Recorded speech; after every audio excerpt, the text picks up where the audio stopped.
Hello and welcome, everybody. It's Coach Jackson, and I'm joined here by David. And I'm very honored and privileged that he's here to share his story because he lost 22 pounds, 10% body fat, 4.5 inches off of his waist, and gained 100 points on his strength score. He's newly inducted into the Action Jackson Fitness Hall of Fame. And I'm so excited to bring his story to you. So, David, why don't you introduce yourself? Hey, thank you, Action Jackson. So a little bit about myself. I got on this journey by happenstance. I was going through Action Jackson's little "Go Big or Go Home," which is pales into comparison into the phases that we went through here, but it was definitely a good start. And I think he reached out to me largely because I had changed some exercises that were on there because I wanted to fit it in mine. I know he's harping on substitution, so that's how we kind of got hooked up here. And he emailed me, and I started with that. But a little bit about myself: I was also, or I am currently, a software engineer. So hearing that through the program was kind of near and dear to my heart. So we kind of have a similar background. I was prior Navy. I got medically retired after about 12 years. I went from an E1 and made it to O3. So for anybody that's in the military that might be in the program, going from enlisted to officer is not an easy task, especially with the competition from outside people and going and get my degrees for that. And then I used to do a little bit of competitions when I was 25. So that's going on 14 years ago now. And I got pretty sick after my first competition. Going into the second competition, I used a lot of bro science, meaning I took supplementation and did what I thought was right off of the bro science, and that ended up causing some stuff that I haven't really fully been able to get back into it until now. So I have had some experience, but of course, it wasn't the right type of experience, right? So I'm glad to be a part of the program. Thank you for all the help, Action Jackson. You obviously made an incredible transformation, but it certainly wasn't all fun and games, and it wasn't all easy. We definitely connected on the software engineer thing, and I appreciate software engineers. And I still, like in my mind, sometimes I think about my identity still as an engineer, which is kind of fun. I just think of myself as now a fitness engineer as opposed to a software engineer. So just a little bit of a different take there. But if we rewind back, so you're doing go big, go home. You're getting after it. You're obviously leveraging the tonal, which is fantastic.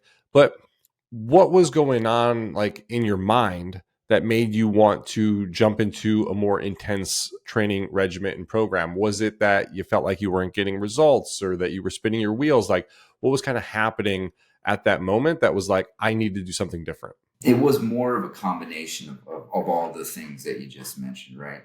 So first and foremost, from a software engineering perspective, I can definitely see the software engineering mindset coming in your program with the iteration and everything like that. So if you don't know, you don't know, but that's awesome for me, right? Because I'm living that every day. So that helps my transition and my process and my journey for me. But for a long time since I did this competition. So when I did my competition back in 25, when I was 25, it was not healthy by any means for those that have done any competitions, but I was like, look, fantastic. I love the way I looked. I love the way I felt. And I maintained it for a good while afterwards. And then when I got sick, I lost so much weight and then built back up, but it was all the wrong type of weight. And then life happens, and I got the tonal because I was tired of going to the gym and not being able to find a machine. And anybody that's been through that knows how crappy of a situation that is. Or you end up spending an inordinate amount of time there, and you just don't have that time as you start doing things in life, right? So I got the tonal. I started doing that, and I had been consistent, and not as consistent, right? So getting my streak, I maintain my streak, right? That might be a 4-minute little yoga stretching session just to maintain that streak. And I admit, maybe I let it play in the background once or twice just to get my streak to stay there. So not not the ideal situation, but I at least try to maintain the workout. So at some point, I've always been wanting to get back into it, and I just didn't like the way I looked or felt. And I want to have some remnants as I'm older. I want to be 40 years old. I'm only 38 now, and I want to be one of those guys that looks absolutely fantastic, hands down. I just want to be that guy that's like, you're 40? right? That's my goal. So that's why I've got still more. So I started Go Big or Go Home because after starting at the beginner again, I got to a point where I was like, you know what? I want to try one of these advanced programs, and I keep hearing about Go Big or Go Home. And I hate front squats. I've always hated them. And then that's the freaking main exercise that you had in that program. So, of course, I had to continuously do them. I can't just not do them. But there was other exercises that I wanted to throw in there that I liked. So that's substitute. And that's why I think started to train. So I started at that time when I did Go Big or Go Home. I started on a diet based off of what I knew from the past. And I just had it at about 1,500 calories.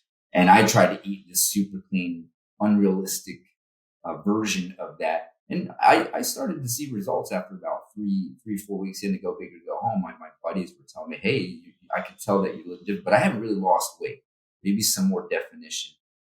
So I really wasn't seeing the results that I was looking for. And, given maybe like a year of doing the same thing, if I could do that, I'm sure I would see some in a very slow, steady progress. And any time I probably would have failed at that rate, right? So, and I always wanted to have a coach, right? I recognize the importance in that when I did my competition, when I don't have that system or somebody kind of keeping me accountable, even though if it was very minimal, which my interaction with that, it's like in the background, like haunting me in a sense, right? Like, okay, what is he going to think? Like last night, I'm going to be honest, I haven't had a kitchen for 3 weeks. So I went out, they opened up a Texas Roadhouse. I had a 20-ounce bone and ribeye, most amount of steak I've had in like 5 months now, right? Because I'm always down to like 3 or 4 ounces to keep in my macros. And all I could think about was like, he's either going to be really proud of me for finishing that entire steak, or he's going to be like, yo, man, can't do that, right? But that's an important aspect of it too. So that's what kind of got me wanting to get started on this. When you reached out, I thought it was cool. I like the fact that one of these like celebrity trainers are reaching out to me, right? Well, David, I got news for you. First of all, you said you always wanted to be one of those guys at 40 who was really fit and you looked great. You are. Like you're there. You, your physique is fantastic. You look great. And here's the best part. You talked about the contrasting of doing the competitions, doing that with bro science and maybe a little bit more unhealthy and where you're at now. And you look like you could go into a competition, right? Do a little bit more of a comp prep and walk on stage and look great. But here's the best part. You're doing it in a way that's much healthier and more sustainable. And I think that's a really incredible, important point. And I've done fitness modeling, obviously, a lot. I've done men's health, men's fitness, muscle and fitness, Nike, ESPN. I worked with all of these companies. I've been in every fitness magazine. And to your point, you're right. When you get ready to step on stage or you go in front of the camera, you're not in your healthiest form. You don't feel good. You're dehydrated. You're carb depleted often, and you're in your body's in this just state of chaos. But you look fantastic, of course. But now what we're doing is, yeah, maybe you're not quite as peeled. You're not at that 5% body fat, but you're doing it in a way that's sustainable for long term. You feel good, you have more energy, and you can take your shirt off at the beach or the pool, and everybody's going to look and say, "My gosh, this guy looks amazing." So I think you're going about it a much better way this time than you did previously. So that's really fantastic and I think important. But the other thing you mentioned was that you, you said, I want to be that guy. You are that guy. I think that's an important point to note, right? We always talk about emphasizing the positive, focusing on the good things. If you look at the wall, you're going to run into the wall, right? That's what they teach you when you drive race cars. Look at the wall, go into the wall. So we want to look at where we're going, the good stuff, the positive stuff. And we emphasize this in the program over and over again, which is be kind to yourself, focus on the positive 80% of the time, 20% of the time, focus on the improvements. You are that guy. You've done it. You've been doing it for a while. And if we go look in our private client community, you're one of the leaders in there. You're one of the example setters, one of the trend setters. And people look at you and say, that's what I want to look like.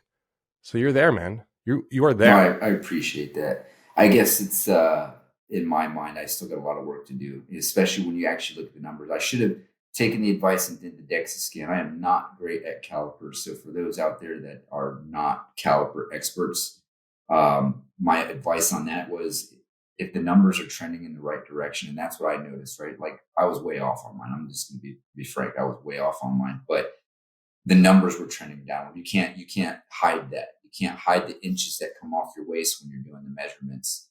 So in the scale, it's still going down in the right direction. So I appreciate that. Like, Numbers are trending in the right direction. Absolutely. You've done a few DEXA scans now, which is great. So we do have some real hard numbers, at least the best numbers that we could possibly come up with. For people listening at home, DEXA scan is the absolute gold standard way for measuring your body fat, visceral fat, bone density, lean mass, all of those things. So that's what we recommend to people do in the program. Now, some people, whether it's just a convenience thing, it's difficult. Maybe they don't have a facility anywhere near them. Sometimes it's more difficult to get those done, but that's something we do recommend to people because it's just easy, it's fast. It is a little bit more expensive though than something like calipers, but you can still use calipers and it might not be as accurate as a DEXA scan, but it can still be reliable and at least tell you if you are moving in the right direction or not. So I think that's an important point. And I also want to kind of just, for folks at home, take it back to where you were and really just kind of hone in on that, where we made that transition from like, okay, you're working on your own to now joining the program and getting into it and then talking about some obstacles. So let's just set the frame here for people. So you're doing Go Big, Go Home. You're doing a bit of a diet. You're seeing some results, but you feel like it's not happening as fast. And from your previous experience that with coaching, you can get accelerated results. So that's where you're at. So you dive into the program. And what happened as soon as you started? Because you have a bit of a unique story here and you hit an absolute immediate, not even roadblock or speed bump, like you hit a brick wall as soon as you started in the program, which is very different than a lot of people. So why don't you share that? yeah, so I think I had just signed up probably within days with Coach Jackson here, and I just moved back to California. Company paid for it, everything, and within that couple of days after signing up, they laid me off without really. Obviously, there's never real explanation. So I'm in a new state. I'm in a new house that I haven't lived in but owned for like 5 months. And it's like, all right, I finally get to live here. Great, fantastic. Now what? I have no idea what the job market's going to be like and what I'm going to work towards. So there was a lot of fear of, okay, I should probably hold back, although I had some emergency funds stashed away, who knows how long. I had a buddy of mine that had been out for 4 months, didn't get a job till 5 months later. Different industry, but still, that's a scary thought when you don't have any knowledge. I'd never been laid off before, so Coach Jackson reached out to me after I had told him because, like, hey, I'm just letting you know. We had a conversation, and I know I don't know if I had already made the first payment. I think I did make the first payment already. And I was like, you know what? That's already kind of said and done. I've got nothing else holding me back now because I don't have a job. Why not focus on myself and invest some time and effort into myself? It can't hurt. It'll at least take my mind off everything. So, I didn't sleep for a good 2 weeks, even though, and it's about when we started the program was 2 weeks until I started getting in some job interviews and getting some offers coming across the table. But it was very nerve wracking to say the least because it was the first time that it happened to me. Yeah, I'm so sorry that happened to you. I remember the first time I got laid off many, many years ago. I was working as an engineer, and boy, I mean, that was a that was an eye-opening realization because I never had anything happen to me like that before. And I remember sitting in there and just being completely shell-shocked, stunned, and I even started to cry. And it was just such an awful feeling.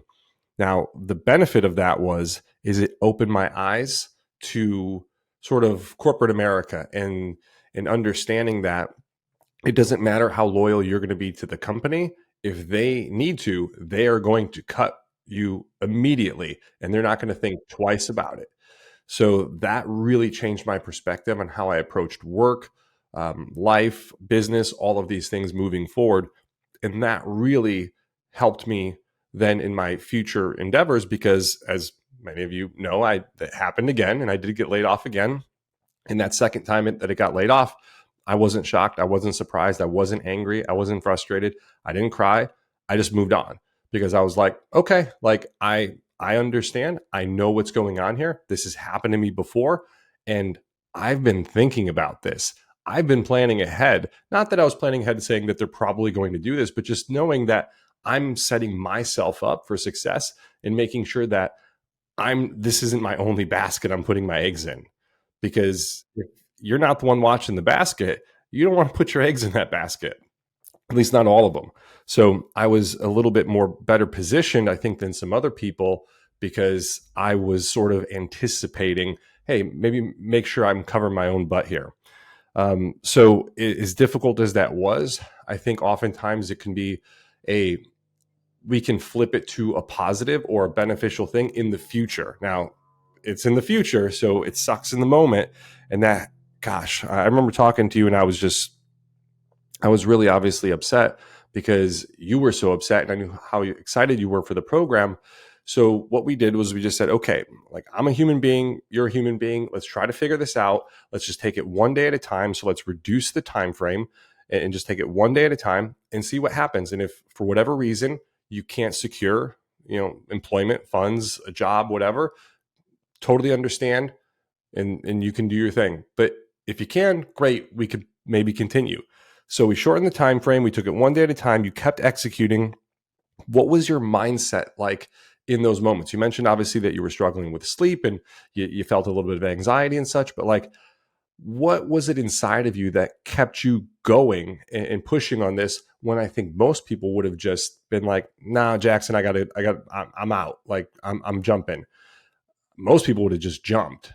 You stayed. I take a little bit of pride on being a man or a person of my word. As I've grown up, I've learned a lot of things and dealt with a lot of experiences where people, you can call them flaky, or they go back on their commitments. And if you know anything about software engineering, my commit history proves that I'm okay with commitment, right? So um, that's a little software engineering joke there, but I don't like, if I commit to something, I don't like to have to go back. Number one, that's number one. Number two, I think I had already made my first payment. It's already said and gone. Like it wasn't accounted for in this whole new era that I was going into, right? So that it's like I've already ready to go for this first month. So I want to get what I paid for too, right? And I want to get the most out of it. So what kept me going is, in addition to that, is the prospect of like the end result. Well, if this works, I've never done a virtual type of training environment where I was very skeptical about it, just because having that person there and like really pushing you and spotting you and a real like coach like that, it's a different ball game. But then with the way technology is and the whole thing that you have set up with the way the apps integrate all together and then the tonal, it's like, okay, well, I'm pretty much getting the same thing, except he's not physically here, and how much easier can it get, in that aspect. So I had to keep my mind focused. So I think before I officially started phase one, I started running. So I was probably a little bit heavier, around 155, like when I started, when this whole layoff thing happened. And I just been running. I knew it was going to be more of an intense program. So I wanted to have my cardiovascular up, and I would get up every morning, do as many push-ups as I could, and then go run like 1 or 2 miles. And that's just what I did for like 2 weeks until the start of the program. And I think that also gave me the motivation, because I lost like maybe like I went from 155 to 153 before like the start of the program, right? Or the official start of the program. So I think that had me motivated and got me a little bit prepared. And although I wasn't sleeping well, at the same time, it was keeping my mind off it. And then the job offers started coming in. And I was like, okay, you know what? It's not as bad as I thought. And then I ended up getting into a multiple offer situation, like I was a house being sold. And I was like, all right, now I've got these guys competing for me.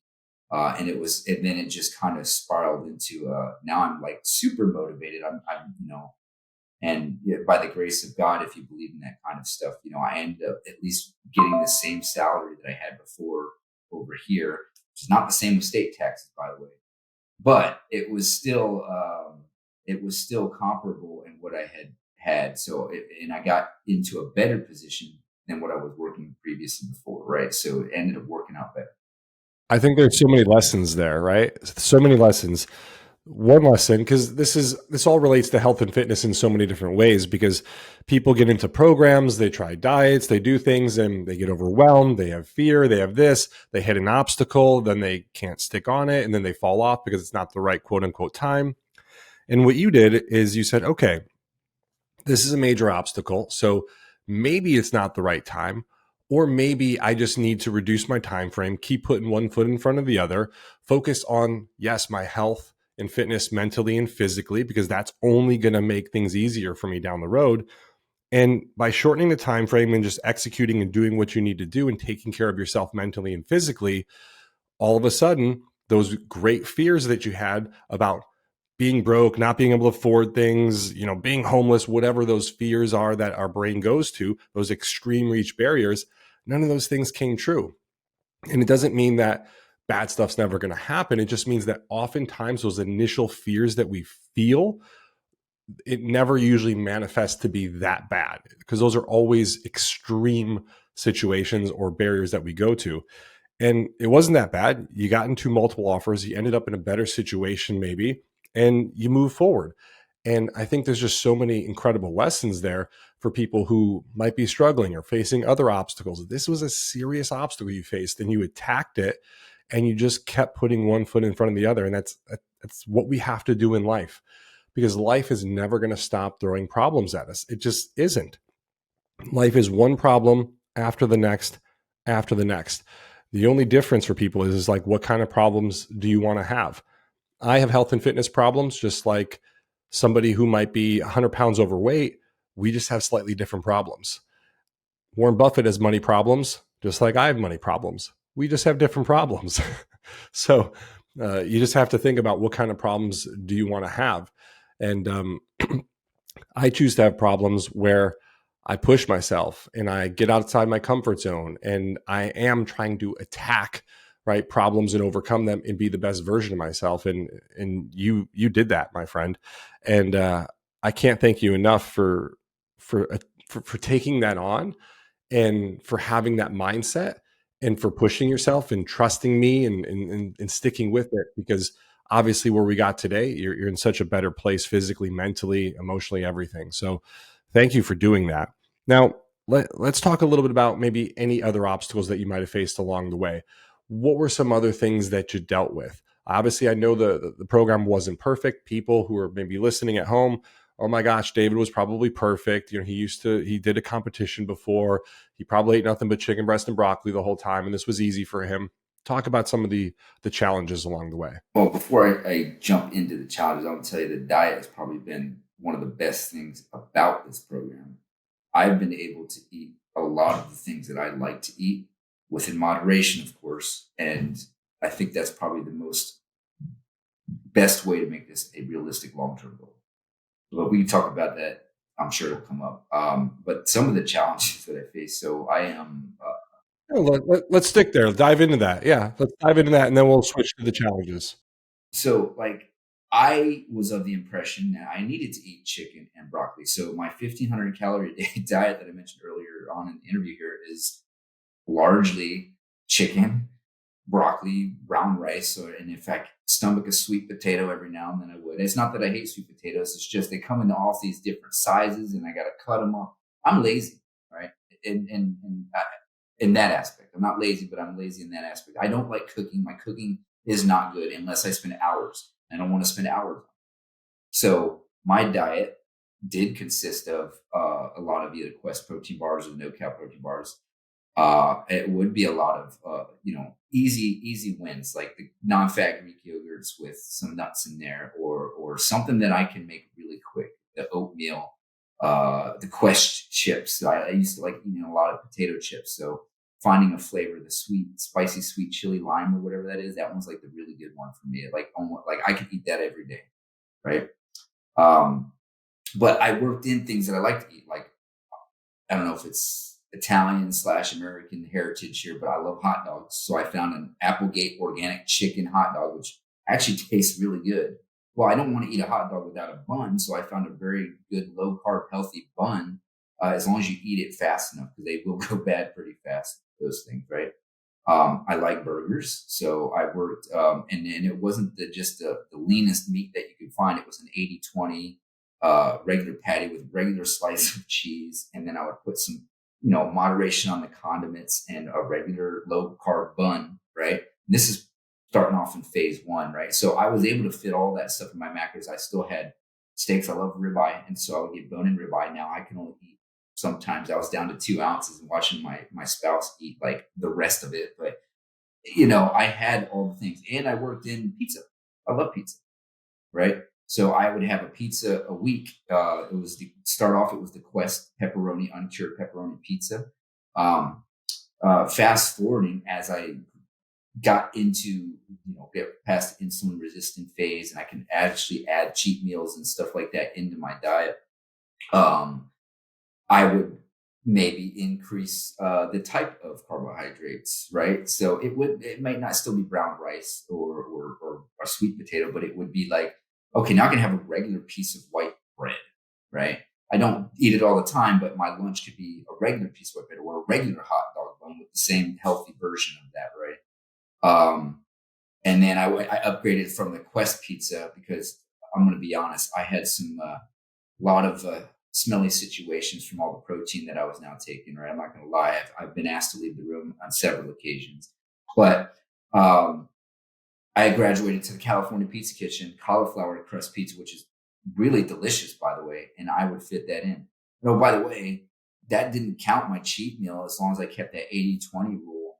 So, and I'm not always at my 20% full of those calories, right? But like, it turns out like a lot of the food that I eat and I like is a lot of protein based stuff anyway. Like I ate a lot of poke and salmon, if you're into those type of sushi, but maybe sashimi, right? So the stuff like that, and then I would work that into my macros, and then I could still enjoy a cheat meal on top of that.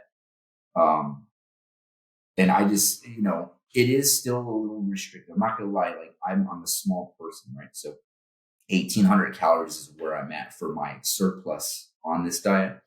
And I always want to eat more. Like I still have that appetite. So it still takes some discipline, but the fact that I can plan it out, like if I wanted to eat a regular 8-ounce steak, I plan out in the morning to eat very low fats and low carbs, or maybe not low carbs, but I would still be able to go out to dinner, enjoy that, have a cocktail, which I also planned to, but I found out some really good healthy beers that taste fantastic if I want to have a beer. And it was awesome. I think that's so important because a lot of people think if they're going to shift a lot of people jump into diets, right? They restrictive diets, keto, paleo, whatever it might be, low carb, no carb, etc. And they think, okay, I just need to be more disciplined. I need to eat clean, eat healthy, be restrictive. And that's not what we preach and teach, because it just doesn't work long term. We need to really shift your lifestyle way of eating to a way that's just improved overall across the board. So it's finding things like, okay, I like chips. Okay, well, can we find an alternative that's maybe a little bit healthier? It doesn't mean you can never have chips. It just means like if we can scratch that itch with fewer calories, maybe a little bit more protein, great, let's do that and make that swap. Could we find maybe a dessert with a little less sugar, a little bit less calories that you can maybe eat then more frequently? Because then by giving yourself those more frequent dopamine hits in smaller amounts, now you don't feel restricted and you don't need to go run to In-N-Out or McDonald's and get a burger and fries and a milkshake to feel better about yourself. It's like, I had an ice cream bar last night. I'm going to have pizza tomorrow. I'm good. So then that way you have flexibility, you have variety, and you also can eat many of your favorite foods or even alcohol in moderation, of course, and still be good.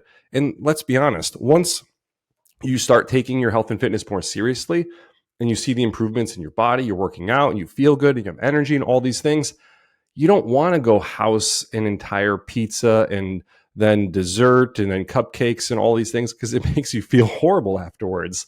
So you don't want to do those things because they're not beneficial. They don't help you. They don't make you feel better. And what we want to do in life is feel good. We want to eat these foods to add value to our life and feel good. And one of the reasons why I stopped housing like 3 cupcakes a day and really decreased that quite a bit was because I was like, why am I doing this? I actually don't feel good afterwards. I feel worse. And then there's all these things I must do around that to make myself quickly try to feel better. It's like, why not just eat less and then I'll feel good and get the benefit of it, but then I don't have the drawdown, I don't have the downside. And I think as we get older and older, yeah, absolutely. It's balancing the short term versus the long term. Short term, I want that little bit of sugar and that dopamine hit. Great, I got it. Long term, I'm not going to have the drawdown. And I think as we get older, we want to avoid the drawdown more and more because the drawdown is harder and harder to get out of. I was at a holiday party last night and I had 2 glasses of wine, but I didn't have a third and a fourth because I know that waking up today to do this interview in the morning was going to be very difficult for me if I did. So it was like, okay, I had two. I made sure they were very excellent glasses of wine, very nice, incredible wine. I had the food. I actually had some dessert as well. But again, I kept it all in moderation. And then that way I wake up today a little bit more tired and slow because my sleep schedule was a little bit off and I did have 2 glasses of wine, but I'm not terrible. I can still work out today. I can still focus. I still have energy.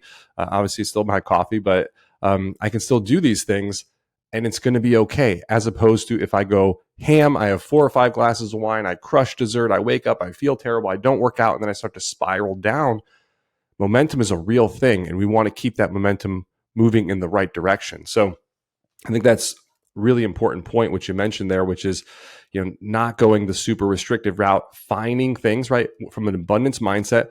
What can I find that's going to scratch this itch but also be maybe a little bit healthier for me? And there's so many alternatives today.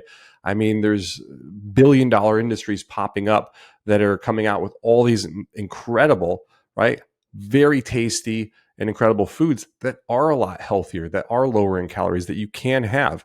Even hot dog, burger, pizza, whatever it is, there are options out there. You just have to look for them and you just have to be willing to put in a little bit of effort to find those, maybe try a few things and find the one that fits for you and that you like. So I think that's really important. And I'm glad we touched on that point.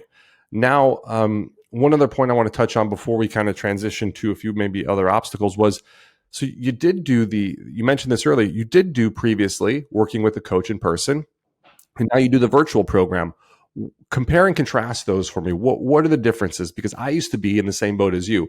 I used to do in-person training, and I used to think in-person training is the best way to go. It's the only way to go. And I got to be honest, for the first probably 2 years I did online coaching, I didn't really believe it. Didn't really 100% like believe that this was better than in person. And my results and my clients' results for those first 2 years suffered tremendously as a result because it was clear that I didn't have that commitment and that belief. So it came across in the way I marketed, the way I sold, and then the results that clients got. And it wasn't until I finally bought in and I was like, wow, virtual coaching is actually way better, miles better, like massively better than in person. Once I made that flip mentally and I saw it happening through with my clients, my marketing, my sales, my message, my confidence, and my clients' results completely changed. So talk to me about that. So, I mean, for me, I've thought about it. I've had some friends that did it. I tried to do it with my original trainer. I'm actually going to go do it. He's a friend of mine, was in the Navy together. We're going to go do a workout today in about, I don't know, hour and a half or so, right? Because he always bugs me. So I was like, all right, okay, I'll go. You know what I mean? So I gotta go. I committed to it. I'm going to do it, right?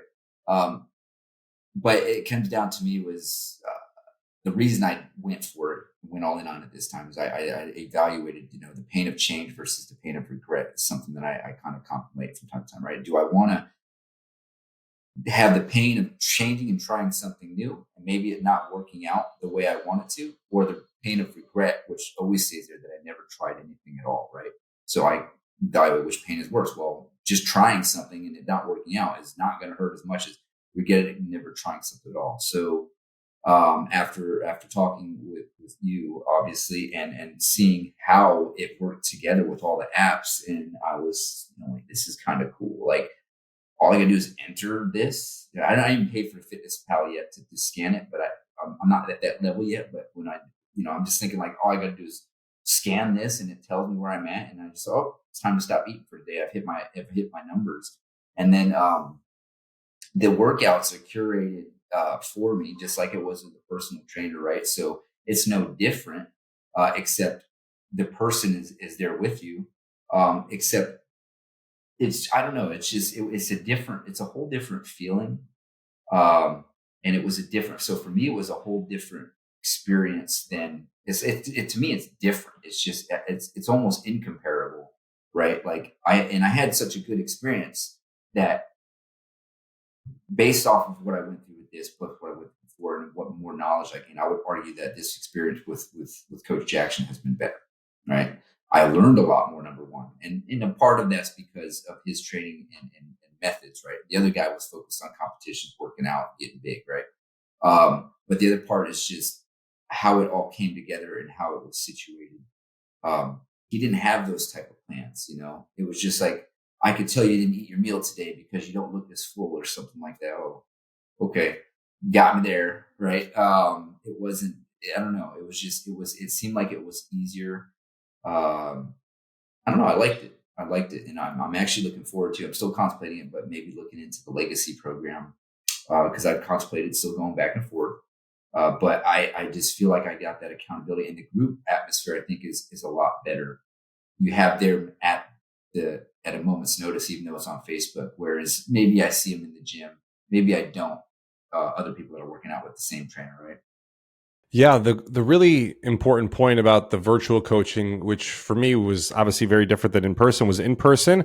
I could see you and answer your questions once a week, twice a week, depending on how many times we're training together. Most people just, out of necessity, could not afford to typically train more than once, maybe twice a week. They only had a couple of venture capitalists that were really, really wealthy that could train more than that. And usually those clients didn't listen to me anyway. It gets So, expensive. My buddy, even though he's my friend, he's going to charge me $45 today, right? He still does. yeah. He still got to make some money. But it does get expensive. Yeah. And It really does. And when I was in San Francisco, it was all the rates in San Francisco, a big city. I mean, we were charging 150 to 200 bucks an hour for coaching. And what we're doing then is just answering your questions and available when we're with you during that 1 hour, when we're getting paid. So if you message me outside of that, I'm going to say, hey, save your questions for when we see each other, and then I'm happy to answer them then. So you're not getting that accountability and support outside of the session. There's no community aspect around it, and there's very little education because an in-person trainer doesn't have the systems, the technology, and the facility to go ahead and set up this whole ecosystem of education because they're in the gym with clients constantly. And if they're in the gym with clients, they can't be answering your questions or creating videos or doing all this other stuff or community aspect. So with the online, because I'm not with a client at any given time, I can answer questions every single day. We can create education systems. We can create a whole community and make sure that we're focused a lot more on not just here's what to do, but here's why you're doing it. Here's some education. Here's how to understand whether it's nutrition or mindset coaching or other aspects. And I just realized at some point that, wow, with the virtual coaching, I can do all this other stuff, which is really important for client success, as opposed to only seeing people in the gym and answering their questions when I'm there with them, which outside a small select group of people just doesn't work for most people.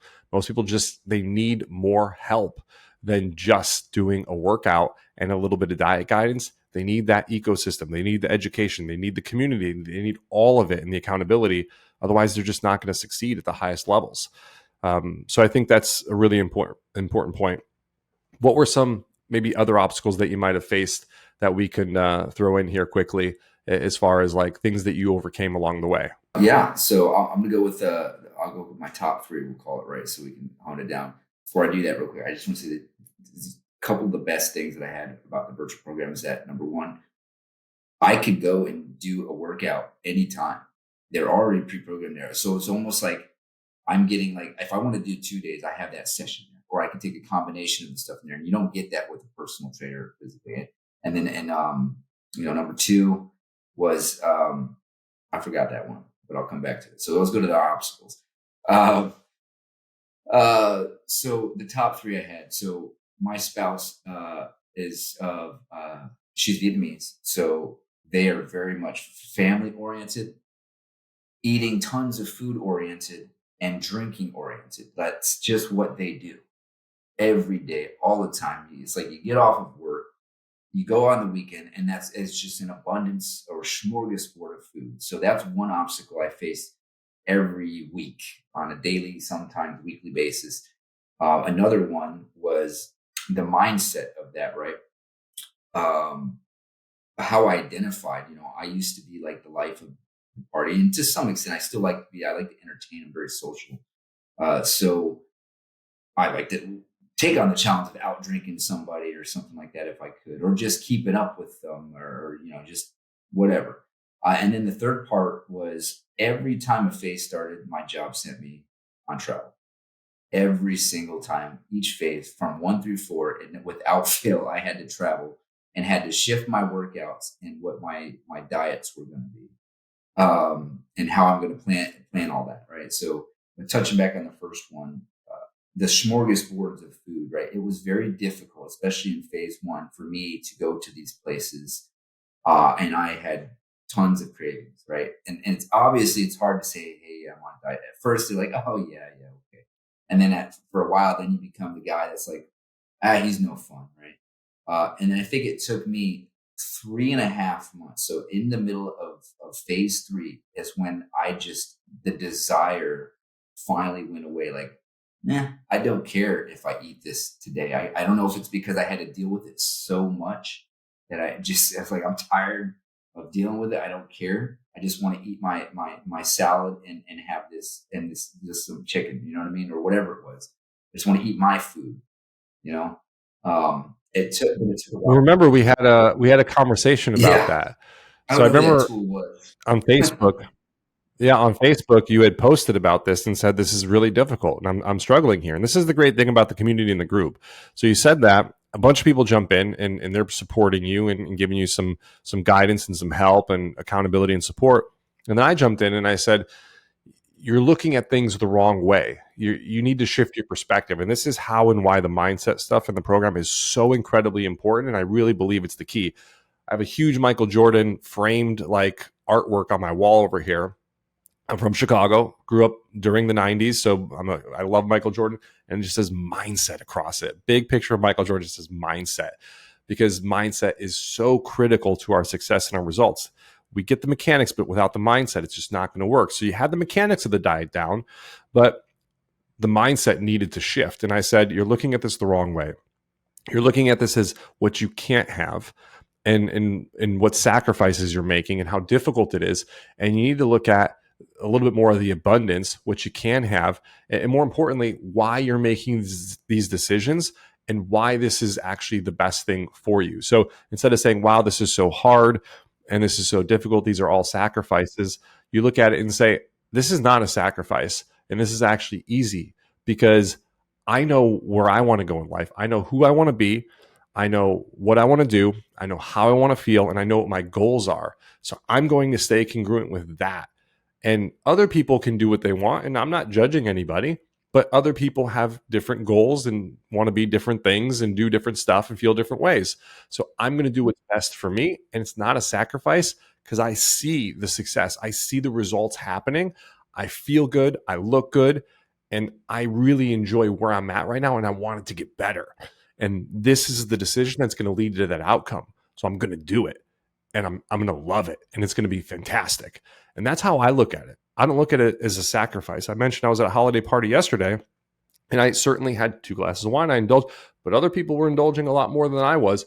And I'm not like looking at it saying, boy, I wish I was doing that, because I know what my goals are. I know what I want to do today. I know what I want to accomplish, how I want to feel. And I know, most importantly, what my identity is. And my identity is not somebody who gets drunk and acts like a fool. My identity is not somebody who overeats on sugar and then feels horrible, then has all these negative feelings. No, it's somebody who stays in control, who has a good time, but certainly, checks themselves and knows when to kind of pull back, who indulges and has some sugar or some other stuff, but doesn't go over the top to where it really makes them feel bad. And there's all these repercussions. And I'm completely okay with who I am. I'm very confident and very comfortable in that. So for me, it's not a sacrifice. And that's how we really guide and try to train and educate people to look at it. Because once you look at it that way, it's easy. And I remember talking to you about this, and we had that post, and then we had a conversation about it. And I remember shortly after that, you saying it was like a switch that flipped, and you were like, it just happened. And I think that's oftentimes what can happen with people, right? It is like a switch that flips all of a sudden, and they just make this commitment to themselves, or something up here just switches, and then all of a sudden, and I say this to people all the time, it just becomes And easy. that's exactly how it happened. Like I don't know why. It just no, the desire was gone. Sticking to it for a while, and I guess maybe and the diet I'm sure helps because I was able to fit the certain things after phase one. I'm like, like phase one still sucks, right? The diet is like you're so rich. It's just and you're just starting off on that, but afterwards, when you realize that you're still eating the same foods, you just had to kind of reset that. It was, you know what, I'm still eating the same thing, right? And as a matter of fact, shortly thereafter, when people are now seeing when I show them progress photos, like they start asking, well, what are you doing? I'm trying to lose weight too. I was like, well, you saw what I was doing and you made fun of me for what I was doing. Try that. You know what I mean? Isn't that crazy how it flips, right? It's crazy how it flips, and then people are like, "Well, what are you doing? Holy cow!" Like they think it's a magic pill or something, and it's like, no, it was what I was doing. It was the moderation. It was not having the fourth and fifth cocktail. It was keeping my food in check. It was working out consistently. It was all the boring stuff that you kind of people poke fun at or make or say. It's like that's the stuff that works. So you also mentioned obviously the travel, and then there was the other thing. But let's touch on the travel. How did you deal with that? Because it's a big obstacle that a lot of people face. I dealt with that, once I realized it was kind of a becoming a normal thing, at least for beginning this new job. It was like, okay, I'm gone I'm flying this day, shift my workout from my normal workout time. At that time would be like in the afternoons or whatever, and just do it before I work out. I purposely scheduled my flights because the first day of travel was always flying, right? A little bit later so I could at least get my workout in because I had a hard time. I didn't want to have to rely on something else and not doing it right at the hotel gym or if it was inadequate. So I would do that. Next thing is I would prepare my snacks. And I would prepare as if, okay, I might not have anything to eat but this stuff, right? I'm certainly going to eat some other stuff, but I want to make sure that my diet is that. So I had to give up some of the foods that they provided at the luncheons at work in service of a protein bar. And then the other thing is I had to shift my time off. So if my day off was like a Wednesday, maybe I shifted my Saturday workout to that. So I only had to worry about the non-off tonal workouts during my travel, and the rest was just shifted. So there was a time where I would do 5 or 6 workouts before my next day in a row, a week straight. But it was worth it in the end. And that's how I mitigated that situation. Well, David, I want to be respectful of your time. Again, the results speak for themselves. 22 pounds, 10% body fat, 4.5 inches off your waist, 100 points on your strength score added. An incredible transformation. You look at the photos, and I mean, you're chiseled. You look amazing. You're one of the leaders, as I mentioned, in the community. You're an example to so many. And I can't thank you enough for trusting me, for investing in yourself, for putting in all the work and the effort and doing everything. It's truly been an honor and a privilege to work with you so closely. And I'm just so grateful and thankful that you joined and that you put all the hard work in because you've earned every ounce of success that you've gotten. And I'm very, very, very thankful. So thank you, David. Hey, thank you, Coach. And I look forward to continuing. So we'll see what more progress I can make. Well, everybody, you heard it. Lessons learned. Remember, action is the difference between dreaming and succeeding. See you in the next one.